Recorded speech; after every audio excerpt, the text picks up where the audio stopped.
Hey guys, Thunder E here, and today we'll be talking about the Samsung Sero TV. So let's go ahead and find out about this portrait mode television.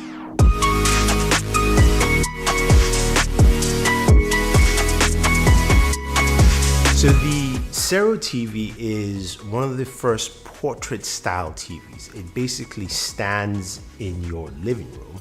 It's not something that you can mount, but also it's a very interesting concept. It's a 43-inch television from Samsung, and the unboxing experience is none like that I've ever seen. It comes in a box that stands, of course, in a portrait form. You must open it up that way, and definitely need a friend to set this up, just because you want to be able to lift the TV out of the box, set it up, of course connect a stand to it and get things running. Now, as a device and TV set, it is well built. It looks really nice, and Samsung does a really good job when they are designing and making their devices, and the Sero TV is no exception. I think it kind of falls in the line of the frame TVs. If you know the frame TVs that look like a poster out there, it's a really nice looking TV, and I think the Sero kind of flows in that direction. It's something that can stay in a corner in your living room, and I like that. Or it can stay in a corner in your bedroom, and depending on your location, I think this is something that kind of fits that. But the biggest thing, of course, with this TV is the fact that it can stay and play in portrait mode and then rotate over, of course, to landscape whenever you need it. Now, before we get into all that facsimile, let's look at what we have with this TV.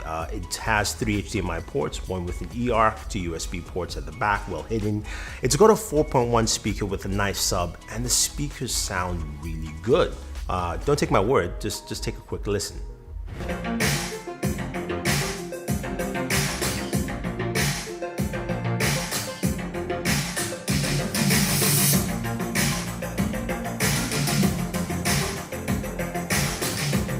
I think the speakers do sound really good, and probably sound the best that I've heard from any Samsung TV, honestly. Again, there's more room at the bottom there to house a bigger speaker system, giving you just more robust sound overall. So I think a lot of people will like what you hear from this. Now, it comes with a standard Samsung remote control, white. I do like the look of the remote. You do have, of course, your Netflix, Amazon buttons there, which is cool. All the buttons are similar, except on the top right-hand corner, there is the rotate button. That allows you to rotate the TV from, of course, portrait mode to landscape for whatever content you're watching. Now, the thing that you'll notice is that, of course, this also runs the Samsung standard UI, of course, Tizen UI for the TVs, which works really well. And you can go through the TV options in portrait mode, but a lot of the applications will want you to, of course, play in landscape. So if you're like a Netflix, that will open up to landscape as well. So it's going to automatically rotate once you hit the Netflix button, and then it goes there. And some things will play in portrait mode, like Samsung TV Plus, or even when you are gaming. Yes, you can play games in portrait mode, and of course hit that button and it will rotate into, of course, landscape. So those capabilities are there. Now, in terms of gaming, you're thinking, okay, so does it have a game mode? Yes, it does have a game mode. This is an HDMI 2.1, HDMI 2.0, but it handles games pretty well. It was able to play quite effectively, and also the rotating from portrait to landscape was quite interesting overall.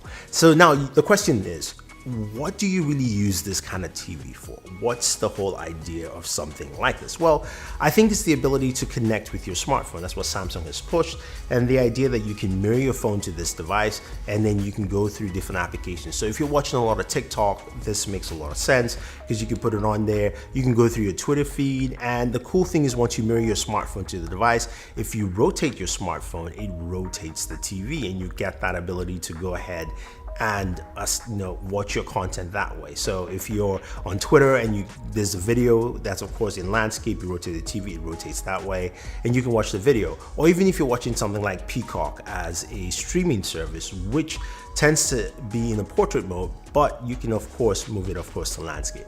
So I get that. To me, there's really not much practicality, at least for my day-to-day use, for a TV like this. But I can see it fitting in a lot of people's homes, especially in the corner right there. So behind me, of course, you guys can clearly see the TV set. And it's nice that it's there. So if you've got a smaller apartment, this actually will fit in. the space it takes up is really smaller, especially because it's a 43-inch TV as opposed to say 55 or 65, and it can take up that kind of small footprint. The one thing I wish Samsung added to was a pop-up camera, something you could use for video calls, for instance, especially in this day and age where we're doing a lot of Zoom calls, we're doing a lot of video calls to family, if you're staying at home, that kind of thing would be nice. And also using it as a mirror, because then you can use it for self-starting mirror, you can use some AR functionality. Those are the kinds that I would have loved to see on this TV set to kind of take it beyond just the idea that it's a TV. Now, is this TV for you? Probably not. Is this TV for a lot of people? No, but it actually works well, and it does what Samsung says you should do. Now, it's priced at about $1,500, maybe $1,600, depending where you check, and I would say it's solid. It really is solid. It does what it's supposed to do. I can use it for other functionality, but it is more of an accessory piece if you can afford to do that. And if you want something small that will fit into your apartment and you can move from place to place, especially if you're not sure where to put up your TV in your home or even in the studio. I would say if you've got a studio apartment, this will definitely work well. So that is the Sero TV from Samsung, one that is in portrait mode and switches to landscape, kind of like the LG Wing smartphone, but of course this came out first.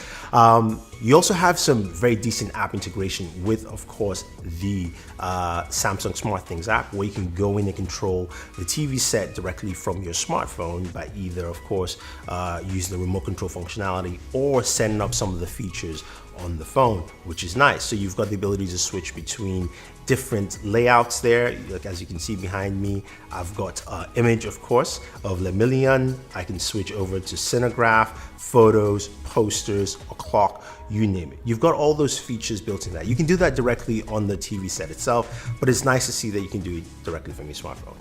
Let me know your thoughts, guys. What do you think about this kind of TV concept? Is this something you would use in a smaller home, a smaller apartment, maybe a studio? But just leave your thoughts down below. Otherwise, guys, don't forget to like, share, subscribe, and always enjoy entertainment.